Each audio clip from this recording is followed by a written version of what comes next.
Well,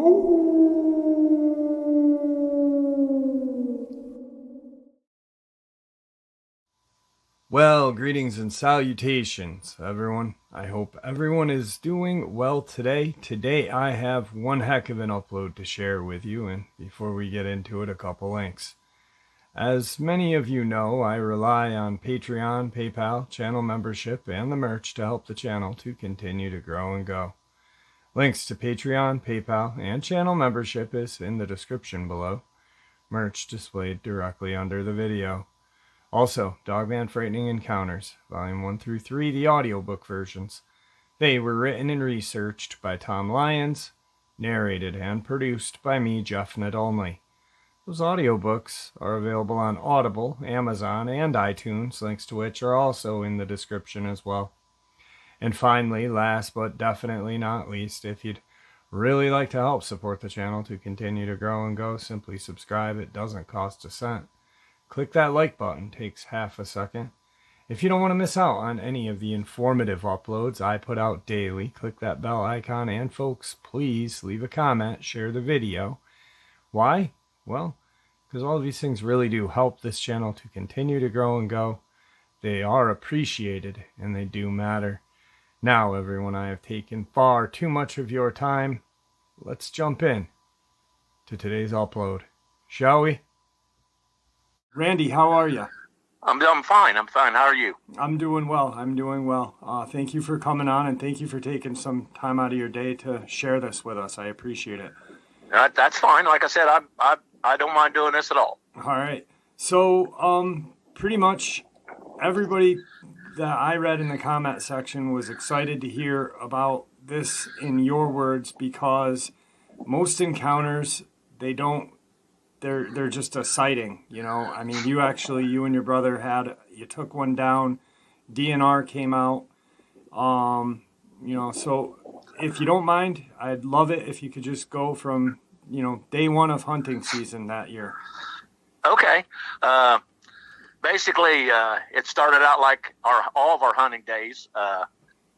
We start out here about 5:30, and we live about, 10-minute drive, 15-minute drive away. We took an old Jeep that we've always used for hunting, and we went down there and we done our hunting. It wasn't the first day of deer season. It was the second day of deer season. The first day, my son hunted with us, and when after the first day that evening, he'd come in and he said, he got in the old Jeep with us, and he said, "Did you guys notice how quiet the woods was all day today?" And my brother looked around and he said, I never noticed that, but yes, it was. It was very quiet all day. So we come home, and the next day we got up again 5:30 and go down to get on there, but my son had went with his father to go hunt that day. And me and my brother had went down and got in the woods, and basically we hunt in the same spot every time. I hunt. Usually there's an old tree there that fell over, and I sat on it.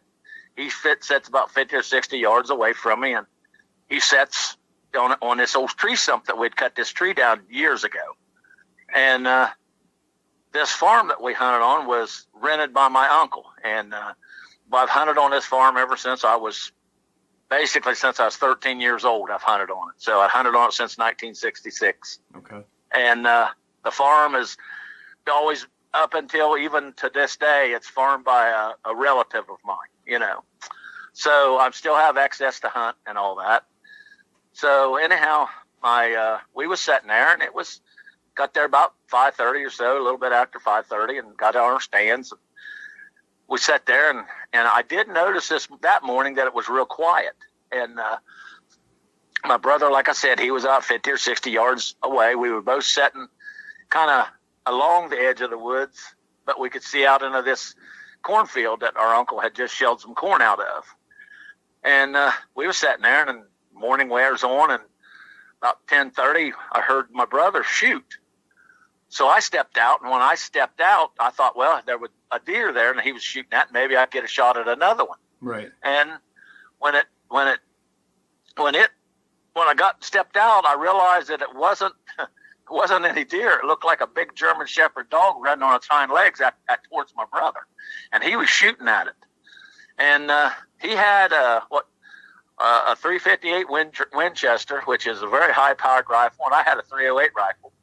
And we weren't supposed to be hunting with them. We were kind of illegal for the second day, but that's whole nother story, I guess. But anyhow, he'd shot it. He's shooting at it, and I shot at it. And when I shot, I seen blood fly out of its right shoulder.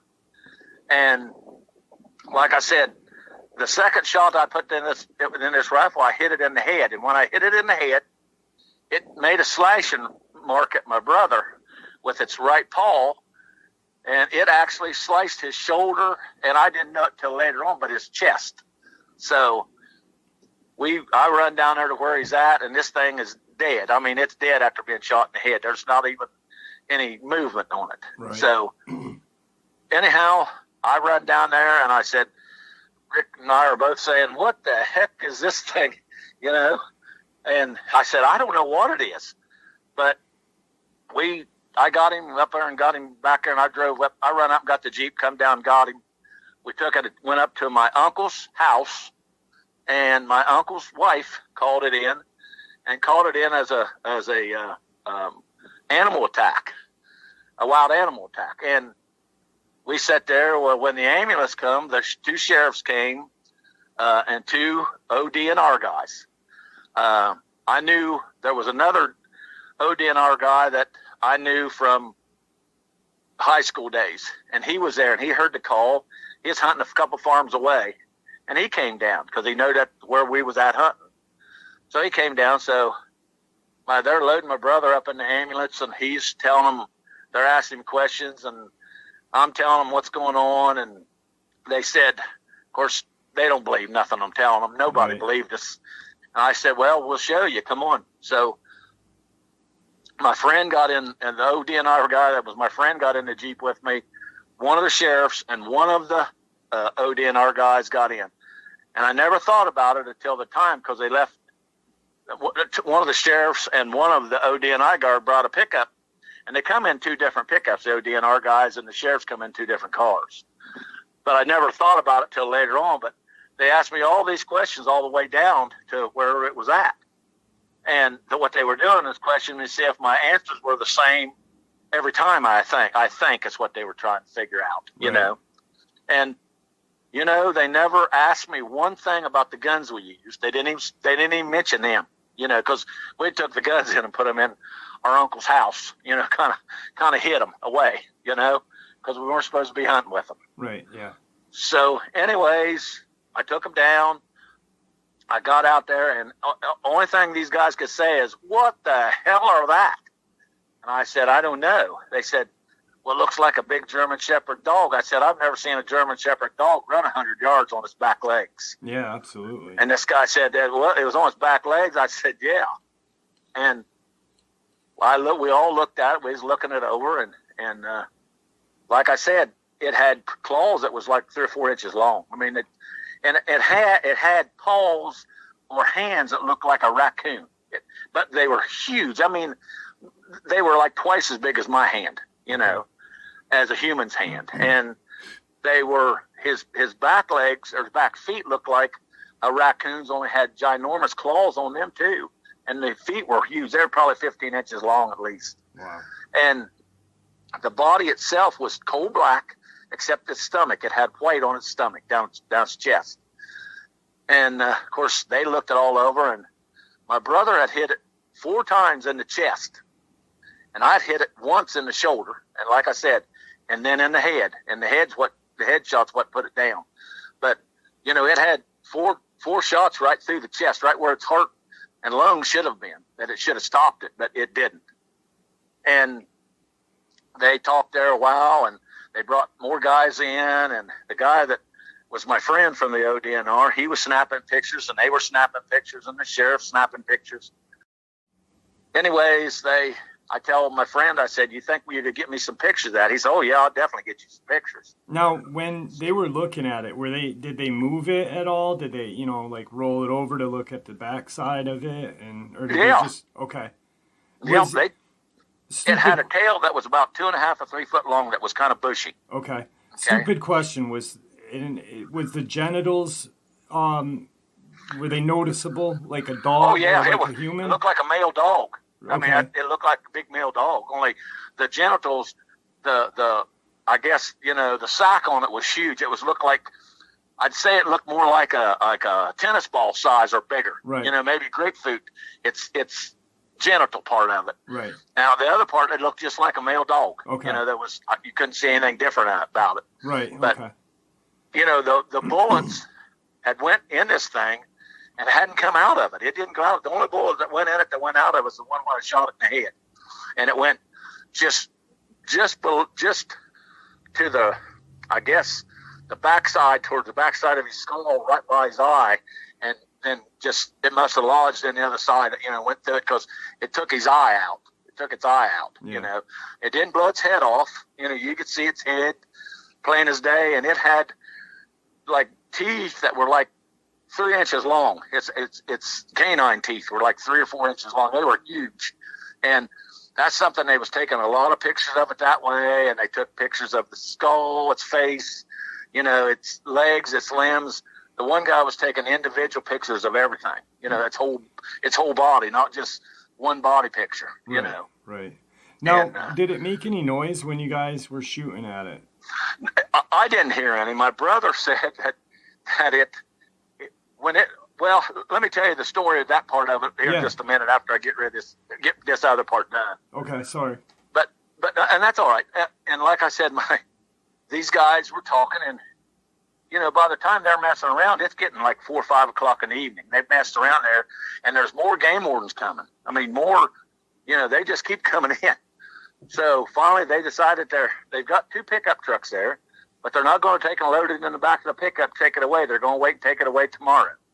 Which I had no idea why they did that. I would have took it that day, because I told them, I said, we can lay that thing across the hood of my Jeep and I'll drive it up out of here. No, they didn't want to do that. They wanted it there. So they didn't take it. They had a new guy that was from the ODNR. They said, you stay here tonight and watch this thing. Okay. So we got moved around till he could pull up. He was about 40 feet from it, and so he could shine his headlights on it at night. Okay. And we all got in the vehicle and come home. Okay. Well, my brother wanted it when he got out of the hospital. He wanted to go down and look at it. I said, let's wait and we'll go down and look, because by then when he gets out of the hospital, it's 11 o'clock at night. Right. When he gets everything done. And he wanted to go look at it. And I said, let's wait till we go down in the morning early and look at it. We'll take a camera with us so we can take some pictures of it. So me and him was talking, and he said, I don't understand out there at this damn hospital. He said, I tried to explain to them that this was an animal attack, and they kept saying, well, it was a dog bite. He said, hell, ain't no dog bite. He said, that's a cut for something like a werewolf. He told these guys. He said, as soon as he said that, he said the doctor's ears perked up, and he said everybody. He said that finally a sheriff and an ODNR guy come in there and questioned him. He kept sitting, and they said, well, what kind of dog was this? And my brother says, it's not a dog. He said it was a werewolf. He said, I seen it. It's a werewolf. I shot it. And the guy said, oh, well, okay. What kind of dog? Kept saying, what kind of dog was it? Brother kept saying, it's not a dog. It was a werewolf. And they kept saying the dog bite. He said, well, this is a scratch. Anybody can look at it, tell it was a scratch. It wasn't a bite. Yeah. So he said the worst part of this whole thing was when they was cleaning it. He said they had to look like a wire brush in them. Every one of them, he had 4 big long scratches on him and a little tiny one, like a thumb scratch, I guess is what you would call it, on him too. And he said they just kept calling it a dog bite. So he was pretty aggravated at him when we got out there. And he said the funny part was, he said he was sitting in one of them emergency rooms, and they kept saying, well, that crazy guy just come in over there, that crazy guy. And my brother didn't realize, but they're talking about him.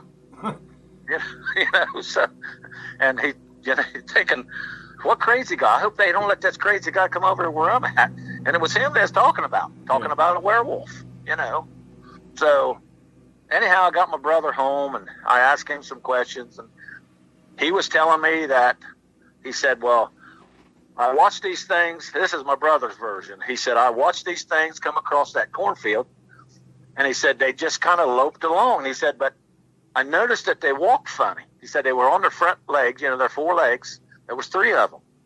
And he said they walked real funny. He said they were just kind of loping around. He said they'd run a little bit, sniff around on the ground, run a little bit, sniff. And when he said they come up there closer to where he's at, and said he had his head down. And he's just kind of looking underneath of his hat at them, to see what they were doing. And he said, pretty soon, he said he realized how big they really were. He said these things were huge. And he said at first he thought it was just the neighbors. We were on the east side of this field, and said the neighbor a couple fields to the west of us had German Shepherds and Doberman Pinscher dogs, and he thought that's what they were. And he said, but they got there about 100, 125 yards from him. He said the biggest one kind of looked at him, and he said it growled or made a noise, sound like a growl to him, he said. And he said when it done that, he said he took the safety off his gun because he said he thought this thing going to come chasing after him. But he said as soon as he growled, the other 2 run like more to the south, running away from him. And said this one stood up on his hind legs and come right straight at him, running right straight at him.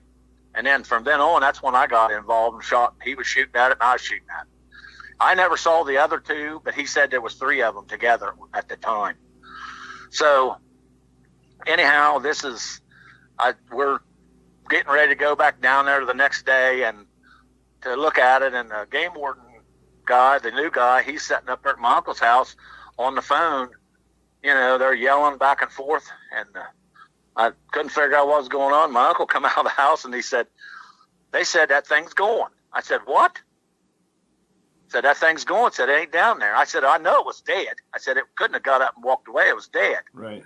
And so he come and said that the game warden boy come, didn't know what happened. He said he heard growls and howls and screeches that night after, way after dark. He said it started around midnight and happened till like 1 or 2 o'clock in the morning.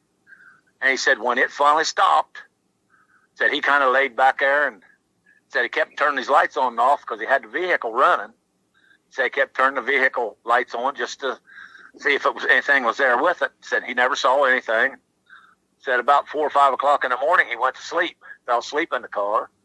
And said when he woke up at 8 o'clock, it was gone. It wasn't there anymore. And he said he had marks, strange marks, like handprints or paw prints or something on both doors, like it tried to open up the doors on his vehicle, on the latches of his vehicle. Right. And he said that was what scared him more than anything. So he come up out of there. But then of course, all the game wardens guys come down there, and they thought me and Rick took it. And they thought me and Rick had taken it. And we, like I said, we wasn't even back down there now, Yeah. So we everything just kind of went to quiet, and you never heard anything more about it for a long time. And about, I don't know, 2 or 3 weeks later, there was a black SUV sitting down into my brother's driveway. When my brother would drive down there to see who they was, they'd take off and run away, leave. So one evening I went down to try to see them. They'd done the same thing, run away. So they didn't know that I had another way out of my driveway, and I went around the road and come around in front of them, pulled up in front of them so they couldn't get out. And my brother walked down over the hill, and we jumped out and we asked these guys what was they doing there. And the guy said, well, this is the first time we ever been here. So we're looking for and named some kind of bogus ass road that there ain't no road around here even close to that, Yeah. So we talked to this guy, and I said, well, you're going to have to stick around here until we find out what's going on. I said, I want to see some ID and stuff. Well, the guy didn't want to hand me his ID or give me his identification. So by then I took and had lost all my mind or temperature or whatever. And I told him, I pulled a pistol out of my pocket and told him, I said, well, if you don't, I said, we're going to just end it right here. So then he handed the things out or tried to hand it out to me, and I made him throw it out. They made him throw them out on the ground on the passenger side where my brother was. And there had some kind of AIC or ASI or ASSI or something that said on their IDs, which I think they was bogus, you know. Right. So anyhow, I don't know, a few weeks later, they was there again, and my brother went down this time, and they said, well, we're still lost. We can't find this road. Well, my brother said, there ain't no name or ain't no road around there like that, and by that name, there's not even, said, you're not even close to anything in that name. So anyhow, my brother had went back in the field, and we went back there one time and behind his house in a field, and we were shooting guns, and we come across a guy in a camouflaged uniform and or like camouflage clothing, and he was just laying back in there. And Rick said, I walked over and I said, what are you doing in here, buddy? He said, oh, I was back here hunting turkeys. I said, well, it ain't turkey season. What are you doing in here?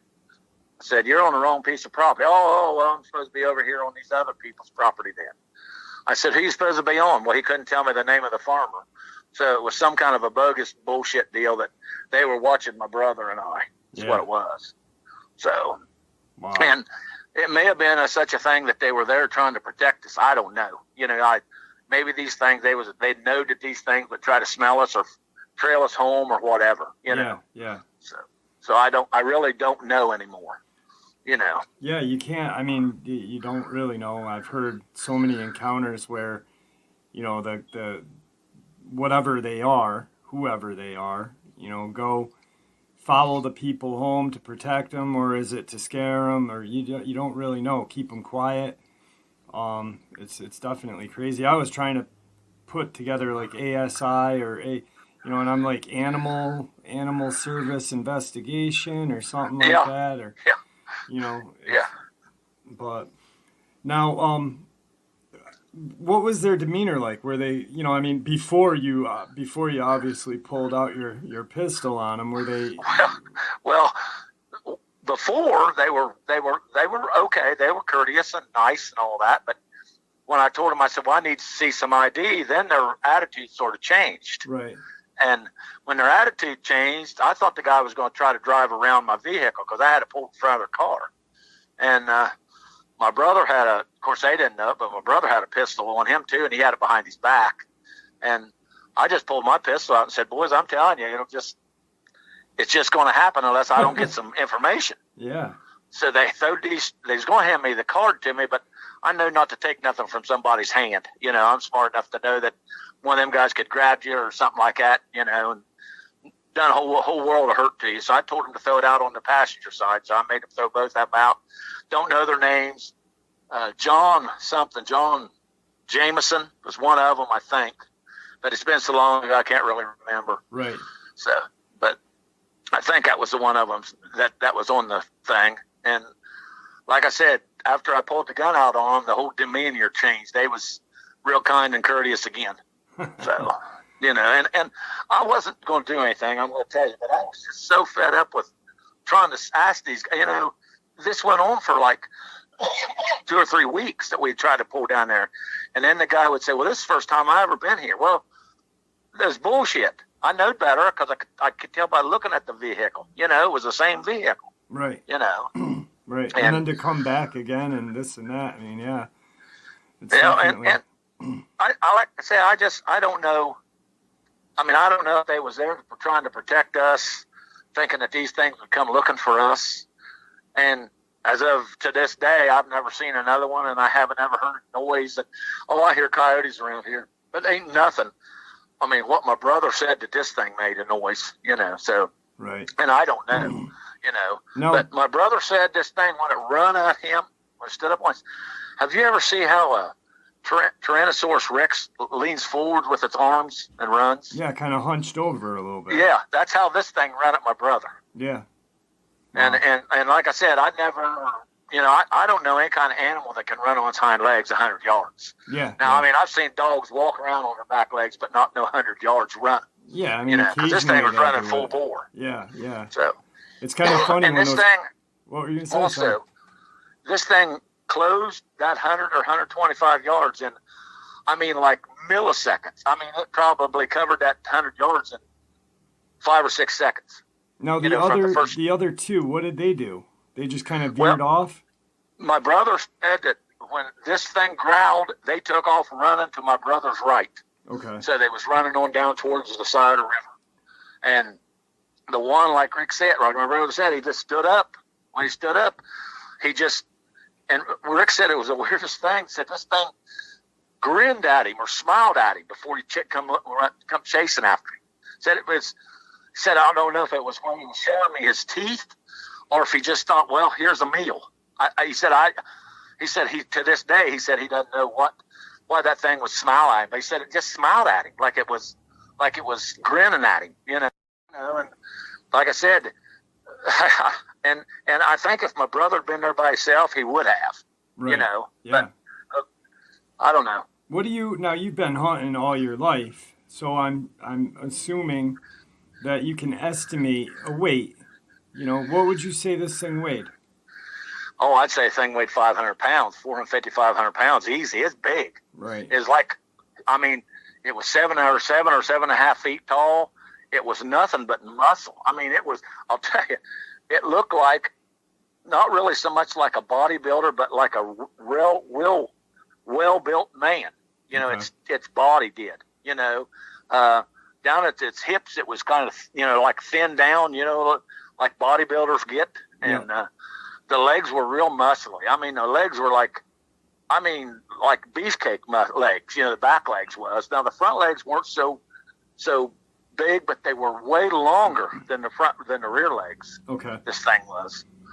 And like I said, my brother, you know, he actually gave up hunting after that. But I never have. I've kept hunting. But the only thing that changed about me, I never hunted on the ground again. I built me a tree stand so I come up off the ground, you know. So yeah, definitely a smart decision. I always felt I was, and I'm gonna tell you right now, I've never went no place that I don't have firepower. I've got, you know, we reloaded all of our own bullets at that time, and we put, you know, high powered powder in them. You know, we was making something that would shoot a long ways and had a lot of power, and I'm glad we did that day, you know. So I don't know what would have happened if I'd missed that shot as far as shooting at his head when I shot at his head and would have missed, because I'm afraid my brother had been in a whole world of hurt, and so would I. Yeah, absolutely. So. Absolutely. But like I said, I've hunted this farm for a long, long time. I've never, ever heard a noise. I've never, ever seen anything like that before. I've seen dogs there before. I mean, I go down there a lot of times in the fall of the year after it's frosted and stuff and just walk through the woods. I still do that today.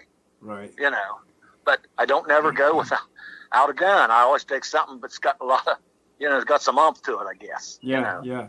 And you were saying in the narration part that you sent me, your buddy that was in the ODNR, he ironically, or, you know, lost the pictures. Well, what he said was the pictures didn't develop. Okay, yeah. So, you know, which I think it was bullshit. And I've asked him. He's retired now, and so am I. And I ask him all the time if he still got them pictures. He'll say he doesn't. And today he says, I don't know what you're talking about. That's just, you know, that's what he says. He doesn't know what I'm talking about. I said, well, what about that big werewolf looking thing we shot? Well, I don't remember that. He said, that's been so long ago, I don't remember. Now, you know, you'd remember something like that. Yeah. I don't care who you are, you know. So, but it's you know, typical, I guess, your government at work trying to tell everybody that there's no such a thing.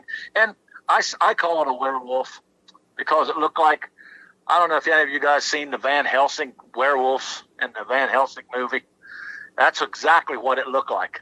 When old Van Helsing's turned into the werewolf, them ears on top of its head and that muzzle, them two things could have passed for each other. I'm telling you, it could have passed for the same thing. Right. So, and your brother, that's kind of funny too, because I'm just thinking about how, you know, your friend there, he kind of just washed it away, but maybe like the DNR and the sheriff and everybody, they kind of got together and, you know, phoned the hospital and said, hey, label this a bite. You know, we don't want any paper trail on this.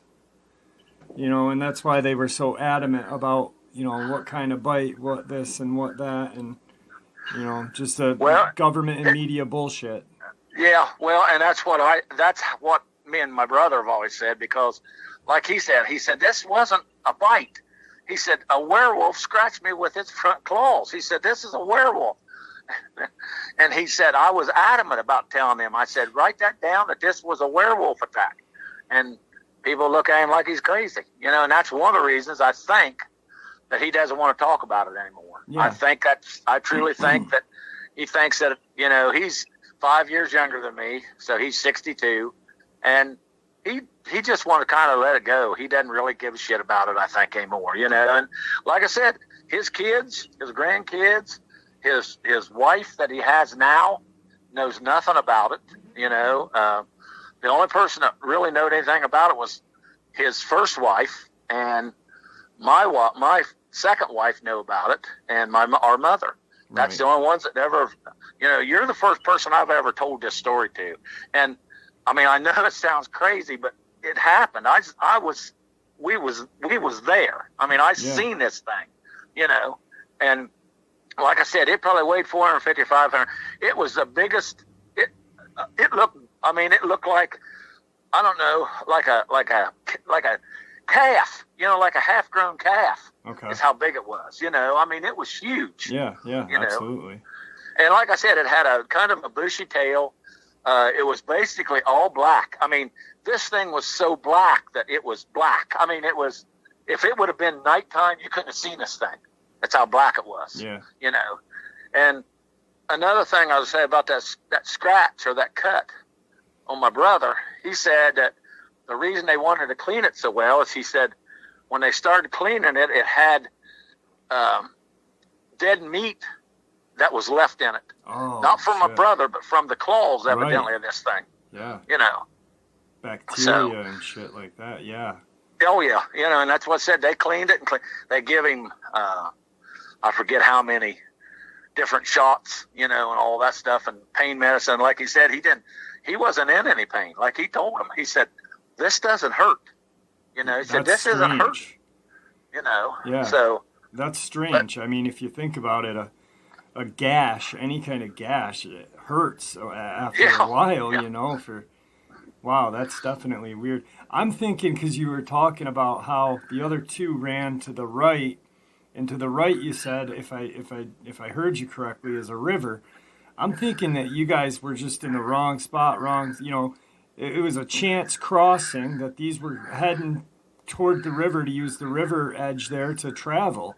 And, you know, just a random thing, you know, and this guy saw you and probably said, shit, we're you know, they're gonna shoot at us, so hey, I'll be the one that takes it, you know.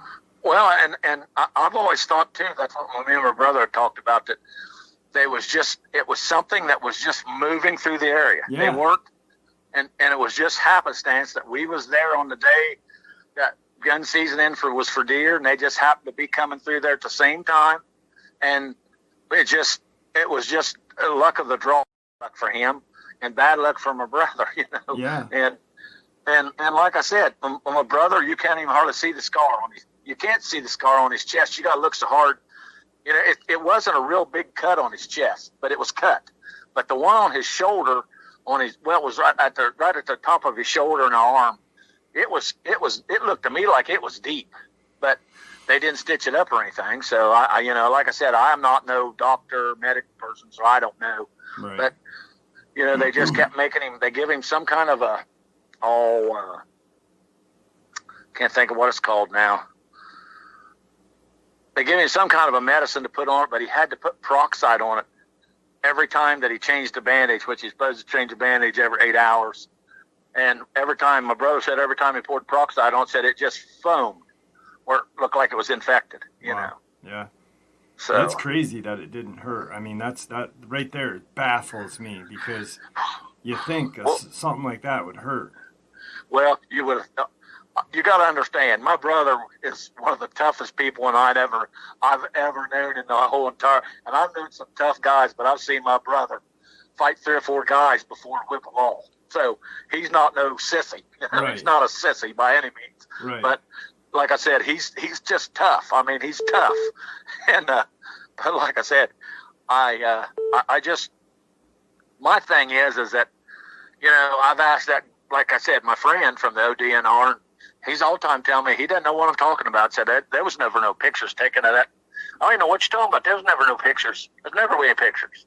So, like I said, typical guy that I guess, you know, he worked for the government, so he had to go what the government told him, I guess, you know. Yeah. So, and when he was doing this, he was higher up in the game warden. There's only one or two or three people ahead of him that was his boss. I mean, he was one of the bigger bosses at the time, you know. So, but like I said, there was probably 10 to 15 of them guys showed up down there through the day, you know, looking at it, taking pictures. Yeah. So, you know, so I know should have been pictures someplace. Yeah, there should be somewhere. Not all of them didn't develop, quote unquote. Oh yeah. That's what I thought too. Yeah. Well, and you know, I keep calling this thing a werewolf. You know, that's what it reminded me of. Yeah, you know, absolutely. Is a werewolf. Yeah. Now, I don't know. It could have been what they call a Dogman. I don't know. I mean, it was just, my brother said that, you know, when I seen it, I didn't see it on all fours at all. All I seen it was up on its hind legs running towards my brother. Right. And I'm telling you, it was fast. I mean, it was really fast. You know, it's no wonder that people that's by themselves don't survive if they come up missing. I mean, you know, and the claws that this thing had, and I mean, it didn't, the claws didn't retract or anything. They were just like, I mean, they were, you know, if you have your hand and you put like a claw on the end of your finger, Mm-hmm. that's what it looked like. It just looked like it was part of its hand growed, you know, the claw was growed out of its hand. But I assume it's like a fingernail or something like that, or the claws, but it looked like it was the hand and the claw were all very capable of working together, I guess. You know what I'm saying? Yeah. So, but like I said, the back feet had claws on them too. They were, I mean, and like I said, I'd say the foot was at least 15 inches long, you know, I mean, but now, did that look like a human or more like a raccoon as well, kind of? Oh, the back foot looked more like a raccoon too. Okay. Or I thought it looked like a raccoon. Now, so the only thing did it have like a narrow length to it, or was it kind of like a rounded length? You know what I mean? Oh, it looked, well,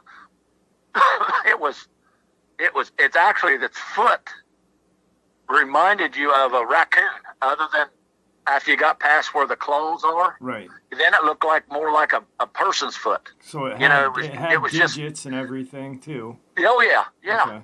Yeah.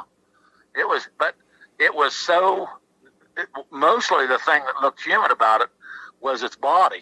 You know, and it didn't have like big biceps or triceps or anything like that. It was basically just all huge. Now its legs, its thigh legs were huge. You know, it's the thighs part of this thing's legs were huge. And like I said, I looked at it, you know, they rolled it over and I looked at it. I looked at the thing, and I mean, I grabbed a hold of its ears and looked at it. And when I pulled its head up, mouth opened up. You could see the teeth just plain as day. I mean, the teeth were kind of a yellowish color, you know. I couldn't tell what color eyes it had because, like I said, the one eye was going. And when I shot it, the other eye was just kind of, it was in it, but you couldn't really see what it was because I think it's the way the bullet went into its head, you know, went through its, like its side of its eyes. Yeah. So, but I picked its ear, I got it by its ears, and the reason I'm going to tell you another thing, I picked it up by the ears, and my friend took a picture of me holding its head up. You know, having a hold of it. Yeah. And that's when I said, well, I want a couple pictures of that. Well, you know, I thought, well, I'll go down, me and Rick will go back down. Because like I said, it was 11 o'clock before he got out of the hospital. And he wanted to go down and look at it. And I wish we had, and I wish we had took some pictures of it then. But, you know, it's 11 o'clock at night. He's got to take pain medicine, and he's not in pain, but he's still supposed to be taking this stuff. You know, I know I kick myself in the butt all the time for not going back down there with my own camera. and taking pictures of this damn thing myself, because I knowed I would have had pictures of it, you know. So, but like I say, I think it was just a freak thing that it was there when we was. Yeah, I agree. You know? I agree. I think it was definitely just a random occurrence. You know, just you guys were at the spot and they were at the spot, and boom, it was, you know, something that happened. I'm wondering if the DNR, if they lied and sent another truck out while everyone was, you know, and put it on the truck and took off, or if the other two came back and took the body. You know? Well, the DNR boy, he was panicking because it was going. Right. You know, and I would have thought that if another truck had come down there and got this thing, that he wouldn't have been a big panic. He would have left. He wouldn't have stayed there overnight. Yeah, you know, they wouldn't have done that. He'd have said, "Oh, they come down, got it, and left," and that'd been the end of it. But this boy was panicking because this thing was stuck out from underneath his nose, and I believe, my own personal opinion is, I believe that the other two things, or however many was there, you know, there may have been more than two. I mean, it's just that my brother seen three of them. Right. But I just keep thinking that the other two came back and got them. Yeah. Got it, drug it off. That's what I think. Yeah, not leave one behind. Makes sense. Well, and down there in them woods, there's places you can't crawl through. You know, it's just that thick that you can't even crawl through. So, I mean, they could get something, dig a little small hole and throw something in a hole and kind of cover it up, and you never know it was ever there. You know, put leaves and stuff back over it. And I think these things are smart. I think these things are smarter than people would ever give you credit for. But I don't understand.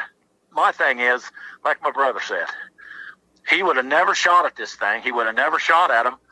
He said, because he was just thinking they was great, big, huge dogs. You know, he said, if that thing hadn't stood up on its hind legs and charged, he said he'd never shot at it. Right. You know, but like I said, you know, this thing probably didn't know that. I still think that he's seen Rick sit there thinking that it's going to be a free meal. Yeah. You know, so, you know, it was going to be an easy meal for him, you know, and I also think sometimes that my brother said that the two run off to the right. I just kind of wonder, because we never seen them, or I never seen them. He never seen them after they took off running. I just wonder if they wasn't coming around trying to circle around, get in behind my brother. Yeah. Yeah, that's absolutely, you know, I mean, they was trying to circle, you know, to get, you know, for an ambush type thing, you know. Yeah, because if you didn't see them, chances are they might not have seen you. The second they heard your shots coming from a distance, they probably got the better idea to take off. Well, and like I say, I don't know what all these things think, you know. Like I said, I've never seen another one. I've never heard anything other than coyotes. I know it's a coyote because I know what a coyote sounds like. Right. So I just wonder if there's not any here and they was just traveling through. You know, that's what I kind of think sometimes. Absolutely. So, absolutely. But, well, you know, we're up on about an hour here on my recording time. Is there anything that you'd like to say to everybody before we stop the interview? Well, not a whole lot. Just be careful when you're out. You know, if you know, don't go walking, you know, without something that you can fight with. You know, I'm telling you, these things. I don't think a little .38 pistol would stop one, but at least maybe it would hurt it enough that you could run away from it or get away from it.